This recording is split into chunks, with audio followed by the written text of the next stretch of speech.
اللہ وبرکاتہ نحمدہ و نصلی علی رسولہ الکریم اما بعد محترم سامعین اور خواتین اسلام،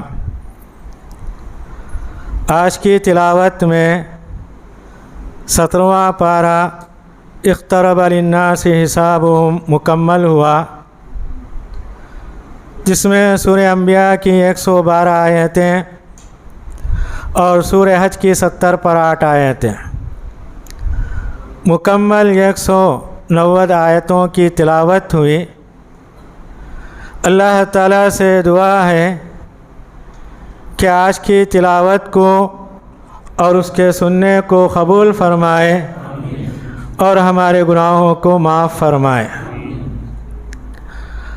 پارے کی پہلی آیت میں اللہ تعالیٰ یہ بتاتے ہیں لوگ کیا ہے غفلت میں ہیں اور ان کے حساب کا وقت قریب آ گیا۔ یہ تعلیم دی جاتی ہے کہ اپنا جائزہ لیں، ہماری زندگی کیسے گزرتی ہے، قیامت دور ہے سمجھ کے غفلت نہ کریں۔ نبی کریم صلی اللہ علیہ وسلم نے کہا جو آدمی مر جاتا ہے وہیں سے اس کی قیامت شروع ہو جاتی ہے، موت کا کسی کو بھروسہ نہیں، تو موت سے غفلت کیوں؟ نبی کریم صلی اللہ علیہ وسلم نے کہا 5 چیزوں کو 5 چیزوں سے پہلے غنیمت جانو۔ پہلی چیز کیا ہے؟ زندگی کو موت سے پہلے زندگی ہے، اس میں غفلت کیا ہے؟ ذرا برابر بھی نہیں ہونی چاہیے۔ دوسری چیز جوانی کو بڑھاپے سے پہلے، جو جوان ہے بڑھاپا ہونے سے پہلے غنیمت جانے، اپنی جوانی کو غفلت کا شکار مت بنائے۔ تیسری چیز نبی کریم صلی اللہ علیہ وسلم نے بتائی صحت ہے بیماری سے پہلے۔ صحت اللہ کی نعمت ہے، صحت کے اندر غفلت بالکل جائز نہیں۔ بیماری لگنے کے بعد افسوس کرنا بیکار ہے۔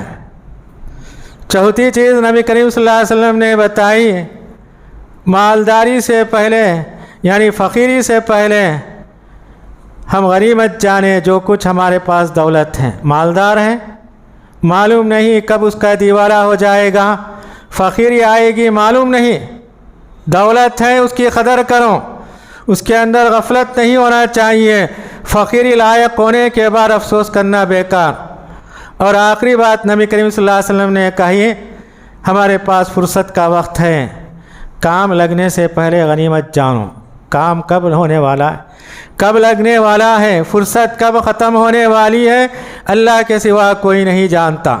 تو اس آیت کے اندر اللہ تعالیٰ یہی کہتے ہیں کہ لوگوں کے لیے حساب کا وقت بالکل قریب آ گیا۔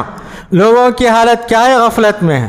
اپنی غفلت چھوڑ کر اپنی زندگی کا جائزہ لیجیے، قیامت کا جو آنے والی ہے اس کے بارے میں اپنا محاسبہ کریں۔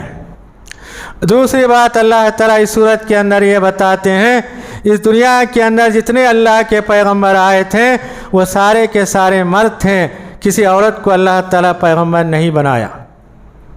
تو اللہ تعالیٰ کہتے ہیں تم سے پہلے جتنے پیغمبر آئے اہل کتاب ہیں، ان سے جا کر پوچھو ان کے پیغمبر مرد تھے یا عورت۔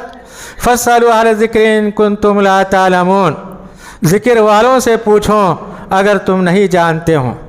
اس کے اندر یہ بات بتائی گئی اگر ہم کو کسی مسئلے کے اندر شک و شبہ ہے علم والوں سے پوچھنا چاہیے، ایسے عالم سے پوچھنا چاہیے جس کے اندر سوال کا جواب دینے کی صلاحیت ہو۔ جس کے پاس صلاحیت نہ ہو اس سے سوال پوچھنا بیکار ہے۔ تو اللہ تعالیٰ یہی کہتے ہیں اہل کتاب جو تمہارے درمیان ہیں ان کے سوال کرو کہ ان کے پیغمبر کیسے تھے۔ پیغمبروں کے تعلق سے اللہ تعالیٰ یہ کہتے ہیں اس دنیا کے اندر جتنے اللہ کے پیغمبر آئے سارے کے سارے کھانے پینے والے انسان تھے، کوئی پیغمبر ایسا نہیں تھا کھانے پینے سے بے نیاز ہوں، صرف اللہ کی ذات ہیں کھانے پینے سے بے نیاز۔ اور اللہ تعالیٰ یہ بھی کہتے ہیں پیغمبر دنیا کے اندر تھے، جب تک ان کی زندگی تھی دنیا میں زندہ رہے، ان کو بھی موت آئی، کوئی پیغمبر دنیا کے اندر ہمیشہ رہنے کے لیے نہیں آیا۔ اس کے بعد اللہ تعالیٰ یہ کہتے ہیں ہم نے دنیا کے اندر بے شمار بستیوں کو فنا کر دی، برباد کر دی۔ اللہ تعالیٰ کہتے ہیں بہت ساری بستیوں کو ہم نے چور چور کر دیا۔ اس کا سبب بیان کرتے ہیں کیونکہ بستی والے ظالم تھے، ان لوگوں کو ختم کر کے ہم نے دوسرے لوگوں کو آباد کیا۔ اور یہ بھی کہتے ہیں پچھلے لوگوں کو ہم نے جو ختم کیا اس طرح ختم کر دیا جیسا کہ فصل جو کھڑی ہوئی ہوتی ہے کاٹنے کے بعد زمین پر رکھ دی جاتی ہے۔ دھان کی فصل جو ہوتی ہے اسے کاٹ کر کونے میں رکھ دیا جاتا ہے، اس طرح ہم نے بستی والوں کو ختم کر دیا۔ اور کہتے ہیں بجھی ہوئی چنگاری کی طرح ہم نے اسے دنیا سے ختم کر دیا۔ آگ ہوتی ہے، اس کے بعد کیا ہوتی ہے؟ چنگاریاں اڑتی ہیں، آخر میں راکھ ہوتی ہے۔ اسی طرح ان کی زندگی دنیا سے ختم ہو گئی۔ اور یہ بھی کہا گیا آج دنیا کے اندر جن قوموں پر عذاب آیا ان کی بستیاں کھنڈرات کی شکل میں موجود ہیں۔ اللہ تعالیٰ کہتے ہیں وہاں جاؤ، کہیں سے تم کو کوئی آواز نہیں آئے گی، سب دنیا سے فنا ہو گئے، ختم ہو گئے، کوئی باقی نہیں، وہاں کوئی بولنے والا رہنے والا بھی نہیں ہے۔ کھنڈرات کی شکل میں آج بھی ان کی بستیاں موجود ہیں۔ پھر اللہ تعالیٰ اس سورہ کے اندر یہ کہتے ہیں دنیا کے اندر ایک ہی ذات ہے عبادت کے لائق، وہ صرف اللہ کی۔ اگر کائنات کے اندر دو معبود ہوتے، دو خدا ہوتے، دونوں کے اندر جھگڑا ہوتا۔ جو مشرکین ہیں زمین پر اپنے معبودوں کو سجا کر رکھتے ہیں، ان کی عبادت کرتے ہیں، یہ سراسر کیا ہے؟ اللہ کے ساتھ بغاوت ہے۔ حضرت قزا بن حسین رضی اللہ تعالیٰ عنہ نبی کریم صلی اللہ علیہ وسلم کے پاس آتے ہیں، مسلمان ہو گئے۔ نبی کریم صلی اللہ علیہ وسلم نے ان سے پوچھا تم کتنے لوگوں کی عبادت کرتے ہو؟ انہوں نے کہا 7 لوگوں کی عبادت کرتا ہوں۔ تو نبی کریم صلی اللہ علیہ وسلم نے پوچھا 7 کون ہیں؟ زمین کے اوپر 6، آسمان میں 1۔ تو عرب کے مشرکین زمین کے اوپر جو ان کے معبود تھے یہ خیال کرتے تھے یہ اللہ کے نزدیک ہماری سفارش کریں گے۔ ان کا عقیدہ تھا عبادت کے لائق ایک اللہ کی ذات ہے۔ زمین کے اوپر جتنے ان کے معبود ہیں ان کا عقیدہ تھا یہ اللہ کے ساتھ ہمارے پاس سفارش کرنے والے ہیں۔ اس کے بعد اللہ تعالیٰ یہ کہتے ہیں قیامت کے دن انصاف کے ترازو ہوں گے۔ ترازوؤں کا اللہ نے ذکر کیا، ایک ترازو کا نہیں، وَنَضَعُ الْمَوَازِينَ الْقِسْطَ، انصاف کے ترازو ہوں گے۔ اور اللہ تعالیٰ کہتے ہیں ترازو کے اندر اگر کسی کا عمل تولا جاتا ہے اس کے اندر کمی بیشی نہیں کی جائے گی، حساب لینے والے ہم ہیں۔ اور یہ بھی اللہ تعالیٰ کہتے ہیں رائی کے دانے کے برابر اگر کسی کا عمل ہے اسے تول کر سزا یا جزا دی جائے گی، اس کے اندر کمی نہیں ہوگی۔ آج دنیا کے اندر یہ بات سمجھنے کے لیے بالکل آسان ہے، ہر چیز کے ترازو ہیں، یہاں تک کہ اگر ہم سفید کاغذ پر جس کے اندر لکیر نہ ہو اگر پنسل سے لکیر ڈال کے ترازو میں تولا جا سکتا ہے کاغذ کا وزن کتنا ہے، پنسل کی لکیر جو ہم نے کھینچی ہے اس کا وزن کتنا ہے۔ آج کے دور میں دونوں کو تولا جا سکتا ہے۔ اللہ کی ذات سب سے اونچی ذات ہے۔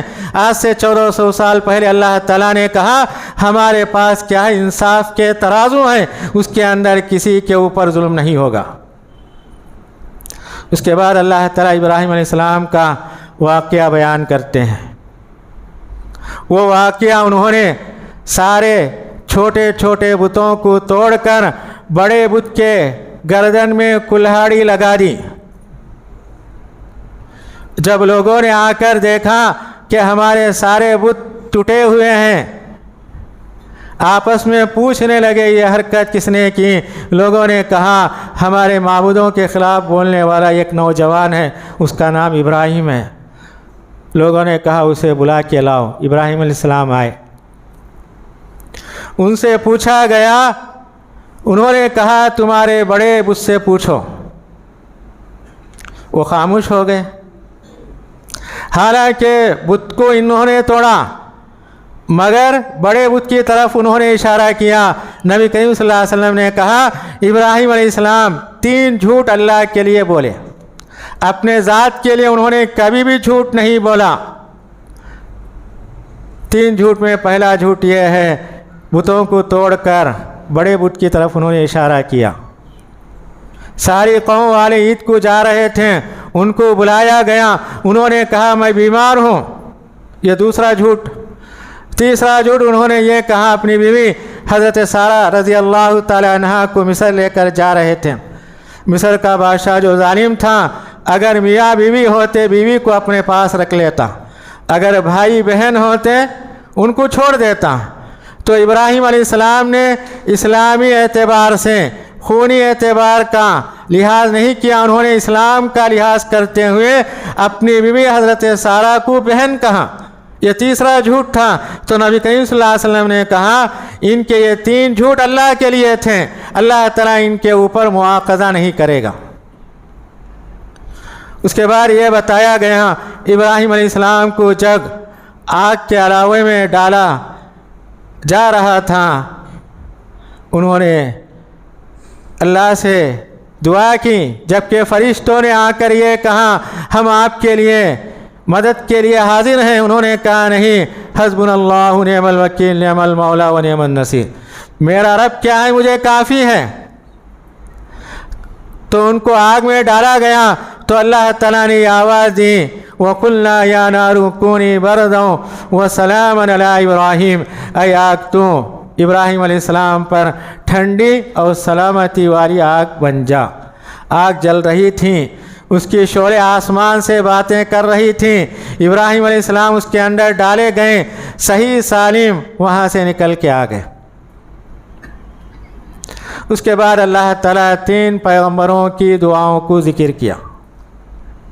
سب سے پہلے ایوب علیہ السلام کی دعا، 18 سال تک بستر پر بیمار تھے، اللہ تعالیٰ ان کو دنیا کی بہت ساری نعمتوں سے نوازا۔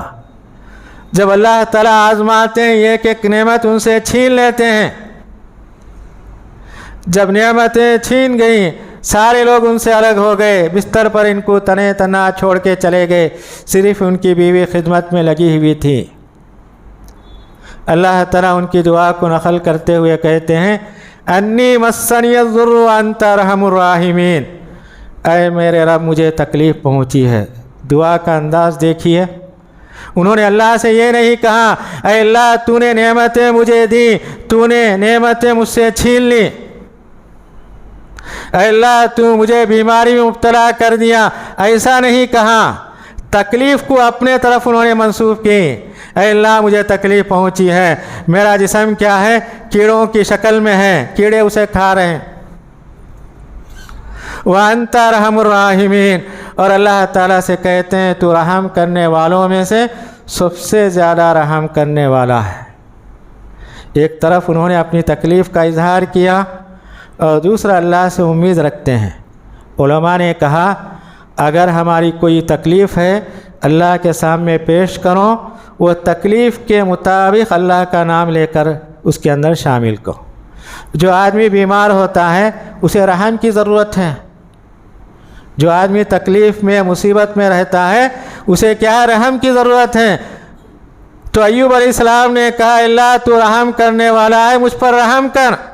انہوں نے شکایت یہ نہیں کی مجھ سے فوراً بیماری دور کر دیں۔ اللہ کے پیغمبر کیا ہے سمجھتے ہیں یہ اللہ کی آزمائش ہے، صبر کی توفیق مانگتے ہیں، یہ نہیں کہتے مجھ سے فوراً بیماری دور کر دیں۔ دوسری دعا حضرت یونس علیہ السلام کی دعا ہے۔ اللہ کا حکم آنے سے پہلے گاؤں سے نکل گئے، کشتی میں سوار ہوئے، مچھلی کے پیٹ میں چلے گئے، تو اللہ تعالیٰ کہتے ہیں فنادا فی الظلمات، یونس علیہ السلام تاریکیوں میں اللہ کو پکارتے ہیں، سمندر کی تاریکی، مچھلی کے پیٹ کی تاریکی، رات کی تاریکی،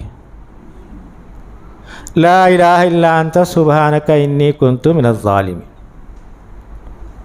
اللہ کے سوا کوئی عبادت کے لائق نہیں، میں ظلم کرنے والوں میں سے ہوں، میں نے ظلم کیا، تیرا حکم آنے سے پہلے گاؤں سے نکل گیا، یہ تیری نافرمانی میں نے کی۔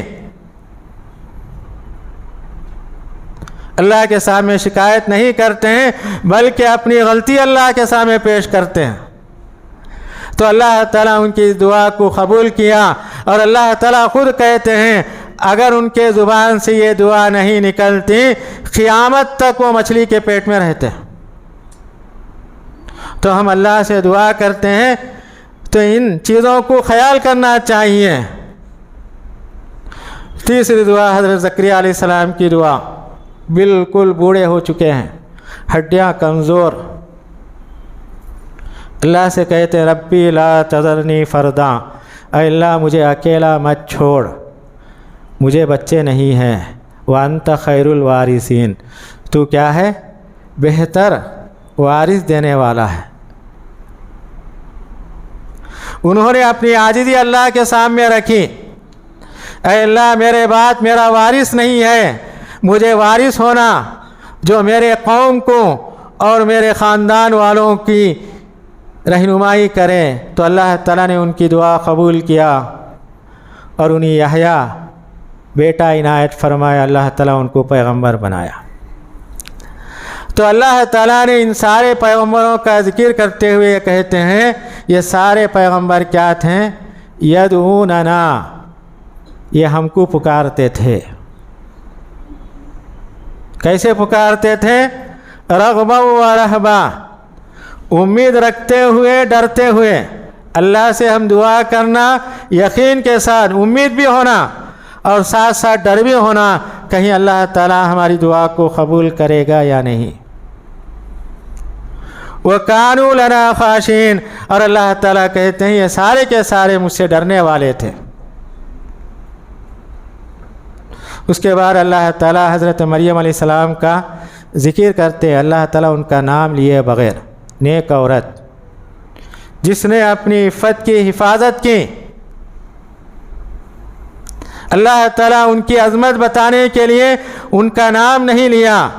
ہم خود کیا ہیں، چند لوگوں کا ذکر کرتے ہیں، اگر اسی خاندان کا کوئی آدمی آتا ہے اس کا نام لیے بغیر اس کا بھی ذکر کر دیتے ہیں، وہ خاندان کی عظمت بتانے کے لیے۔ یہ سارے پیغمبر جو گزرے ہیں انہی کے خاندان سے حضرت مریم علیہ السلام بھی تھی، یہ بھی نیک خاتون تھی۔ اللہ تعالیٰ کہتے ہیں وہ نیک خاتون، اس کے بچے کو ہم نے دنیا کے لیے ایک نشانی بنا دیا، عیسیٰ علیہ السلام۔ پھر اللہ تعالیٰ سورت کے آخر میں یہ کہتے ہیں اللہ تعالیٰ جو بھی ہم زور سے بات کرتے ہیں اسے سنتا ہے۔ ایک مجلس میں سارے لوگ زور سے بات کریں، کوئی آدمی کسی کی بات کو نہیں سمجھ سکتا، مگر اللہ تعالیٰ ہر ایک کی زور کی بات سنتے ہیں، یہ اللہ کی شان ہے۔ دنیا کے سارے لوگ زور سے اللہ کو پکاریں، اللہ تعالیٰ ہر ایک کی بات کو سنتے ہیں۔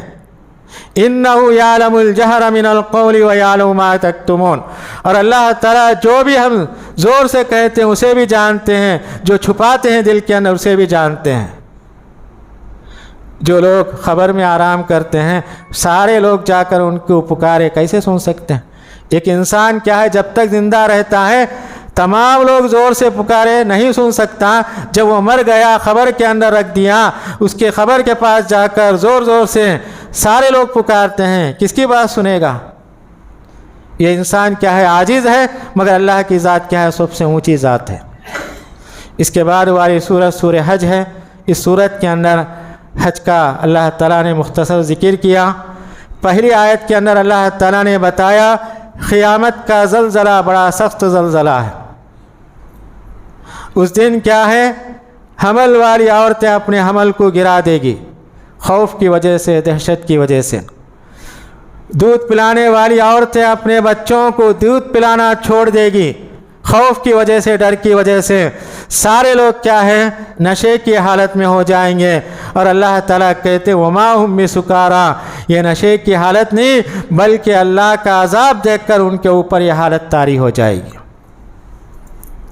اس کے بعد اللہ تعالیٰ جنت والوں کا ذکر کرتے ہوئے کہتے ہیں جنت والوں کو سونے اور چاندی موتی کے کنگن پہنائے جائیں گے ان کے ہاتھوں میں، اور پہننے کے لیے ریشم کا لباس دیا جائے گا۔ یہ دو چیزیں بیان کر کے اللہ تعالیٰ کہتے ہیں وَہُدُوا إِلَى الطَّيِّبِ مِنَ الْقَوْلِ، دنیا کے اندر یہ میٹھی بات کرنے والے نرم مزاج کے تھے۔ ریشم کا کپڑا نرم ہوتا ہے، تو اللہ تعالیٰ کہتے ہیں ان کی زبان دنیا میں نرم تھی، میٹھی تھی، اس لیے اللہ تعالیٰ ان کے جسم پر ریشم کا کپڑا اور ہاتھ میں سونے اور چاندی کے کنگن پہنائے جاتے ہیں۔ اس کے بعد اللہ تعالیٰ ابراہیم علیہ السلام کا ذکر کرتے ہوئے کہتے ہیں جب اللہ تعالیٰ نے کہا کعبے کی بنیادیں اٹھاؤ، ابراہیم علیہ السلام تیار ہو گیا۔ آدم علیہ السلام نے کعبے کی تعمیر کی، نوح علیہ السلام کے زمانے میں طوفان کی وجہ سے کعبہ ڈوب گیا، فنا ہو گیا، تو ابراہیم علیہ السلام کو اللہ تعالیٰ نے بنیادیں بتائیں، تو ابراہیم علیہ السلام نے اس کی بنیادیں اٹھائیں۔ جب کعبۃ اللہ مکمل ہوا تو اللہ تعالیٰ نے کہا وَأَذِّن فِي النَّاسِ بِالْحَجِّ، آپ پہاڑ پہ کھڑے ہو کر لوگوں کو اس گھر کی عبادت کے لیے دعوت دو۔ ابراہیم علیہ السلام نے کہا اے اللہ یہاں میں اور میرا بیٹا ہے، سننے والے کوئی نہیں۔ تو اللہ تعالیٰ نے کہا علیک الاذان وعلینا البلاغ، آپ کا کام کیا ہے، اعلان کرنا، آپ کی بات کو پہنچانا ہمارا کام۔ اور جو بھی آج تک یا قیامت تک عمرہ اور حج کو جاتے ہیں ان کی آواز کا جواب دیتے ہوئے اللہ تعالیٰ ان کی آواز کو قیامت تک آنے والے جو بھی حاجی عمرہ کرنے والے ہوتے ہیں ان کے کانوں تک اللہ تعالیٰ آواز پہنچاتے ہیں۔ اسی سورہ کے اندر اللہ تعالیٰ نے یہ بات بتائی قربانی کا جانور ہم ذبح کرتے ہیں تو اللہ تعالیٰ اس کا مقصد بتاتے ہیں، گوشت ہم کھا لیتے ہیں۔ اللہ کے نزدیک قربانی کے جانور کا گوشت نہ اس کی ہڈیاں نہ اس کا چمڑا پہنچتا ہے بلکہ تمہارے دل کا تقویٰ پہنچتا ہے۔ اللہ کے نزدیک قربانی کی جو اصل حقیقت ہے تقویٰ وہ پہنچنے والی چیز ہے، نہ ہمارے جانور کا گوشت پہنچتا ہے نہ اس کا چمڑا پہنچتا ہے نہ اس کی ہڈیاں پہنچتی ہیں، بلکہ ہمارے دل کے اندر اللہ کی اطاعت کا جذبہ کیسا تھا وہ پہنچتا ہے۔ اسی لیے نبی کریم صلی اللہ علیہ وسلم نے کہا قیامت کے دن اللہ تعالیٰ نہ تمہارے صورتوں کو دیکھتے ہیں نہ تمہارے جسموں کو دیکھتے ہیں بلکہ تمہارے دل کو، تمہارے عمل کو دیکھتے ہیں۔ تمہارا دل دنیا میں کیسے تھا، عمل کرتے وقت دکھاوے کے لیے تھا یا اللہ کے لیے تھا؟ پھر اللہ تعالیٰ اس صورت کے اندر یہ کہتے ہیں جن لوگوں کو اللہ تعالیٰ زمین میں حکومت کرنے کا موقع دیتے ہیں ان کے اندر 4 باتیں پائی جاتی ہیں۔ سب سے پہلی بات لوگوں کو بھلائی کا حکم دیتے ہیں، برائی سے روکتے ہیں، نماز کے پابند ہوتے ہیں، زکوٰۃ دینے والے ہوتے ہیں۔ جب تک مسلمانوں کی حکومت تھی ان باتوں پر عمل کرتے رہے، حکومت ان کے ہاتھ میں تھی۔ جب یہ 4 باتیں ان کے ہاتھ سے چلی گئی اللہ تعالیٰ انہیں دنیا کی حکومت سے محروم کر دیا۔ پھر اللہ تعالیٰ ایک مثال دے کر کہتے ہیں جو لوگ غیر اللہ کی عبادت کرتے ہیں ان کے سامنے یہ مثال پیش کی جاتی ہے۔ بتوں کے سامنے نظر و نیاز پیش کیا جاتا ہے تو اللہ تعالیٰ کہتے ہیں نظر و نیاز کی چیزیں ان کے سامنے پیش کی جاتی ہیں، مکھی اگر بیٹھ جاتی ہیں ان کے بت کیا ہے مکھی کو ہٹا نہیں سکتے، ان کے معبود کیا اتنے مجبور ہیں؟ تو اللہ تعالیٰ کہتے ہیں عبادت کرنے والا بھی مجبور، جس کی عبادت کی جاتی ہے وہ بھی مجبور، تو ایسے مجبوروں کی عبادت کرنا بیکار ہے۔ سورت کے آخر میں اللہ تعالیٰ کہتے ہیں ہم جو مسلمان ہیں، ہمارا دین اسلام ہے، یہ ابراہیم علیہ السلام کا دیا ہوا نام ہے۔ اللہ تعالیٰ ان سے کہا اسلم، اے ابراہیم تو مسلمان ہو جا۔ انہوں نے کہا اسلمت لرب العالمین، اے اللہ میں تیرے لیے مسلمان ہو گیا۔ مسلمان کے معنی کیا؟ اللہ کے حکم کے سامنے جھکنے والا، اس کی اطاعت کرنے والا۔ هو سماکم المسلمین، اللہ تعالیٰ کہتے ہیں تمہارا نام مسلمان ابراہیم علیہ السلام نے رکھا۔ اور آخری بات اللہ تعالیٰ کہتے ہیں وجاہدوا فی اللہ حق جہادی، اللہ کے راستے میں کوشش کرو جیسا کوشش کرنا۔ یہ سورہ حج کی آیت ہے۔ علماء نے کہا جو لوگ حج کو جا کے آتے ہیں ان کی زندگی بہتر سے بہتر ہونا چاہیے، عبادات کے اندر، تعلقات کے اندر، معاملات کے اندر بہتر سے بہتر بنانے کی کوشش کریں۔ جو آدمی حاجی ہوتا ہے، نمازی ہوتا ہے، اگر کوئی غلطی ہوتی ہے فوراً لوگ تانا دیتے ہیں یہ نمازی یہ کام ایسا کرتا ہے، یہ حاجی ہے یہ ایسا کام کرتا ہے، تو اللہ تعالیٰ یہی کہتے ہیں وجاہدوا فی اللہ حق جہادی، اللہ کے راستے میں جیسی کوشش کرنا ہے ویسی کوشش کرو، محنت کرو، اللہ کا اجر و ثواب حاصل کر کے کوشش کرنے کی کوشش کرنا چاہیے، نافرمانی کر کے اللہ کی ناراضگی نہیں لینی چاہیے۔ تو اگر آج کے پارے میں یہ ساری باتیں ہمارے سامنے آئی، اللہ سے دعا ہے کہ اللہ تعالی ہم تمام کو ان باتوں پر عمل کرنے کی توفیق عنایت فرمائے۔ والسلام علیکم ورحمۃ اللہ وبرکاتہ۔